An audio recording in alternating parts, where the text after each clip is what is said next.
16वीं लोकसभा चुनाव में पहली बार नोटा का प्रयोग हुआ था। ऐसे नोटा का प्रयोग पहली बार 2013 में तब हुआ था जब 2013 में आपको राजस्थान, मध्य प्रदेश, छत्तीसगढ़, राजस्थान, मध्य प्रदेश, छत्तीसगढ़, मिजोरम और दिल्ली, मिजोरम और दिल्ली, इन सभी जगहों पर 2013 में विधानसभा के चुनाव हुए थे और उन्हीं विधानसभाओं के चुनाव में 2013 में पहली बार नोटा का प्रयोग हुआ। फिर आगे चलकर 2014 में 16वीं लोकसभा के चुनाव हुए, तो 16वीं लोकसभा के चुनाव में जो है आपको पहली बार नोटा का प्रयोग हुआ और तब से लेकर आज तक जो है आपको नोटा का प्रयोग होता हुआ आया है। समझ गए? इसके बाद जो है आगे महिलाओं के प्रतिनिधित्व को लेकर भी कभी काल जो है आपको सवाल पूछा जाता है कि 18वीं लोकसभा में कुल कितनी महिला एमपी बनकर के जो है आपको लोकसभा पहुंची है। तो 2024 का जो 18वीं लोकसभा चुनाव है, इसमें कुल 74 कुल 74 महिला सांसद बनी है। 2024 के 18वीं लोकसभा चुनाव में अगर देखा जाए तो कुल आपको जो है 74 महिला लोकसभा की एमपी बनी है। 2019 में 78 महिला एमपी बनी थी लोकसभा की, तो 2019 की तुलना में 4 कम ही हो गया इस बार। 2019 की तुलना में जो है आपको 4 कम हो गया। और बिहार की अगर आप बात करेंगे, बिहार से 5 महिला एमपी लोकसभा की बनी है। एक आपको पाटलिपुत्रा लोकसभा क्षेत्र से मीसा भारती, दूसरा आपको वैशाली लोकसभा क्षेत्र से बीना देवी, और तीसरा, और बीना देवी जो है एलजेपी लोक जनशक्ति पार्टी रामविलास से बनी है। और इसके बाद जो है आपको तीसरा सिवान से विजया लक्ष्मी देवी जदयू से एमपी बनी है, जदयू जनता दल यूनाइटेड से एमपी बनी है। और चौथा आपको समस्तीपुर से सांभवी चौधरी बनी है, वो भी एलजेपी से ही बनी है। और यंगेस्ट एमपी में सांभवी चौधरी का नाम आता है, यंगेस्ट एमपी में, समझ गए। एक जो है आपको शिवहर से लवली आनंद बनी है, हाँ शिवहर से लवली आनंद जदयू से बनी है शिवहर से लवली आनंद, ठीक है। ऋतु जायसवाल को जो है आपको लवली आनंद पराजित की है, ठीक है।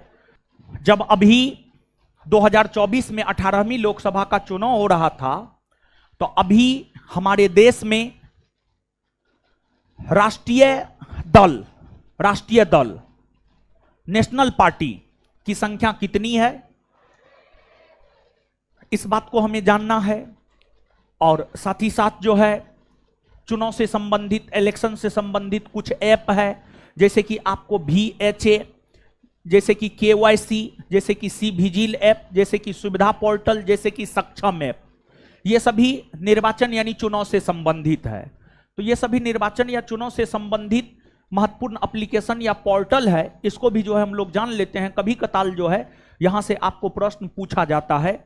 तो इसमें एक है आपको VHA, वोटर हेल्प ऐप, और इसका काम यह है कि मतदाता सूची में नाम का पता लगाने के लिए VHA ऐप का प्रयोग हम लोग करते हैं। VHA ऐप के जरिए जो है हम लोग इस बात को जान पाते हैं कि मतदाता सूची में हमारा नाम है या नहीं है। वोटर हेल्प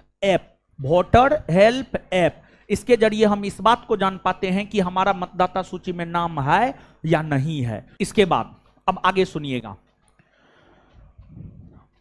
चुनाव से संबंधित एक दूसरा ऐप है KYC। इसका फुल फॉर्म होता है know your candidate, know your candidate.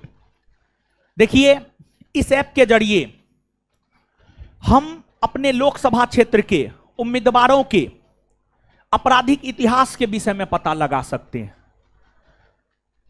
Bharat जो 543 लोकसभा क्षेत्र में बटा हुआ है, हर लोकसभा क्षेत्र में अलग अलग उम्मीदवार अपना भाग आजमाने का काम करते हैं, चुनाव लड़ते हैं।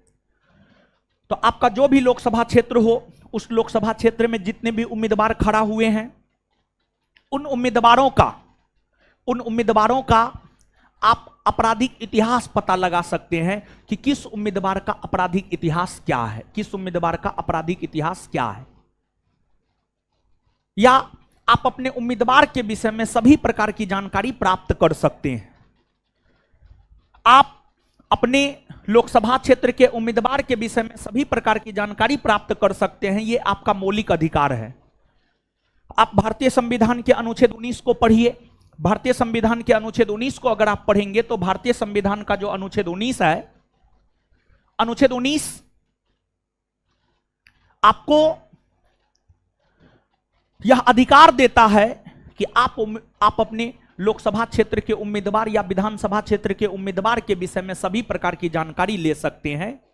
तो जो नो योर कैंडिडेट ऐप है, इस ऐप के जरिए हम अपने लोकसभा क्षेत्र के उम्मीदवार के आपराधिक इतिहास या उसके विषय में समस्त प्रकार की जानकारी प्राप्त कर सकते हैं। समझ गए? इसके बाद C vigil app, C vigil app.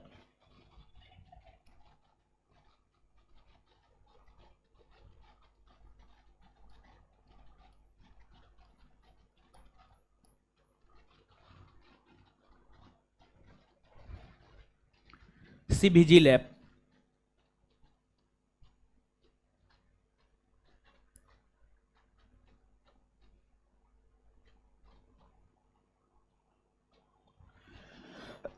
देखिए, ध्यान दीजिएगा, समझिएगा। यहां पे अब थोड़ा समझिए, फिर लिखा देंगे।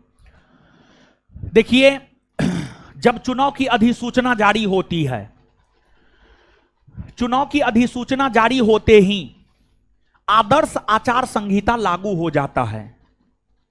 और चुनाव की अधिसूचना जारी होते ही जो आदर्श आचार संहिता लागू होता है, वह चुनाव के परिणाम तक लागू रहता है।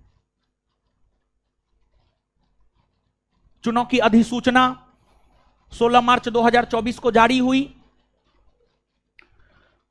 और परिणाम 4 जून 2024 को आया।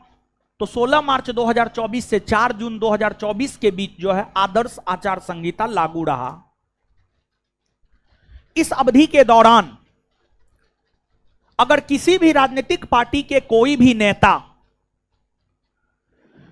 आदर्श आचार संहिता का उल्लंघन करता है, तो उस स्थिति में एक आम नागरिक भी सी विजिल ऐप के जरिए निर्वाचन आयोग तक अपनी शिकायत पहुंचा सकता है कि फल्ला उम्मीदवार फल्ला लोकसभा क्षेत्र में आदर्श आचार संहिता का उल्लंघन कर रहा है।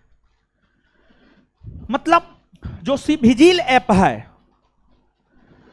यह देश के आम नागरिकों को आदर्श आचार संहिता के उल्लंघन को लेकर रिपोर्ट करने में सक्षम बनाता है। मतलब मान लिया जाए कि आप जहां बैठे हैं, यह पटना साहिब लोकसभा क्षेत्र है। यहां के लोकसभा उम्मीदवार आदर्श आचार संहिता का उल्लंघन किया, तो हम या आप कोई भी सी विजिल ऐप के मदद से चुनाव आयोग तक अपनी सूचना पहुंचा सकते हैं कि हमारे या फल्ला लोकसभा क्षेत्र में आदर्श आचार संहिता का उल्लंघन हो रहा है। तो सी विजिल ऐप जो है नागरिकों को आदर्श आचार संहिता उल्लंघन की स्थिति में रिपोर्ट करने में सक्षम बनाता है। इन दोनों के विषय में जानिए। सुविधा पोर्टल देखिए, चुनाव के दौरान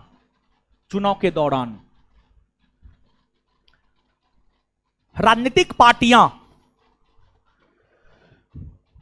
चुनाव प्रचार करने हेतु रैलियों का आयोजन